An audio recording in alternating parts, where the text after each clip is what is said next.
சீமானவர்கள் வெறும் பேச்சு மட்டும்தான். அது எதுவுமே நம்மளுடைய தமிழ்நாட்டுடைய நடைமுறைக்கு ஒத்தே வராத ஒன்று.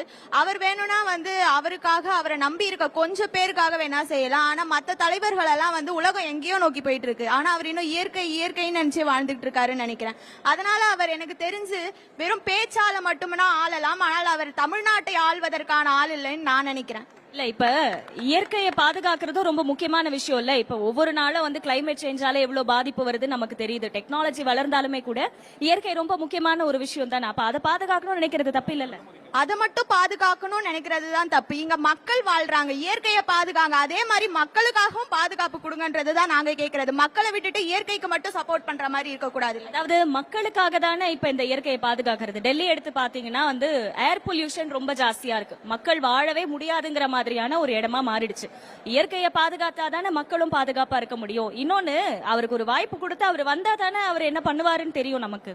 இப்ப இயற்கையை பத்தி பேசுறாரு, விவசாயத்தை பத்தி பேசுறாருன்னா சரௌண்டிங் நல்லா இருக்கணும். சரௌண்டிங் நல்லா இருந்தா மக்களும் நல்லா இருப்போம் அப்படின்னு தானே இருக்கும்.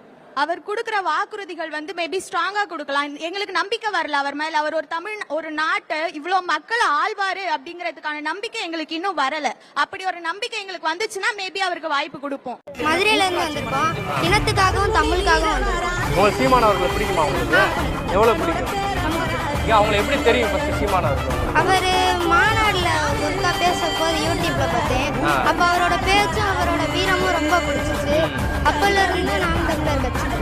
அவர் பேசினதுல உங்களுக்கு என்ன பிடிச்சிருச்சு? இந்த நிறைய சப்ஜெக்ட்லாம் பேசியிருக்காங்க. மாணவர்களுக்காக பேசியிருக்காங்க, மீனவர்கள் எல்லாத்துக்குமா நீரை பத்தி பேசுறது. நீங்க வளர்ந்தோம்னா சீமானவர்கள் போட்டு போடுவீங்களா? கண்டிப்பா. அதாவது நம்ம இப்ப மலை மண்ணெல்லாம் வீணாக்கிட்டு இருக்கோம். கடல்ல அதிக குப்பை போடுறோம். மலையெல்லாம் இப்ப திருடுறாங்க. அது நம்ம மண்ணு நம்ம மலை யாருக்காக விட்டு கொடுக்க கூடாது. அதை நம்ம திருடவும் விடக்கூடாது.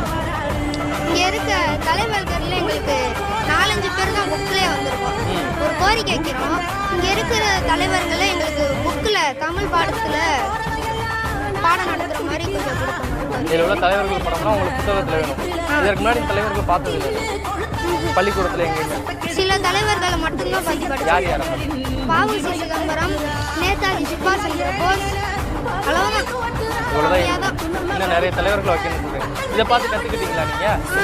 இதை பார்த்து நாங்க இவ்வளோ தலைவர்கள் இருக்காங்களான்னு எங்களுக்கு ஏன் ஓட்டு விவசாயிக்கு தான்.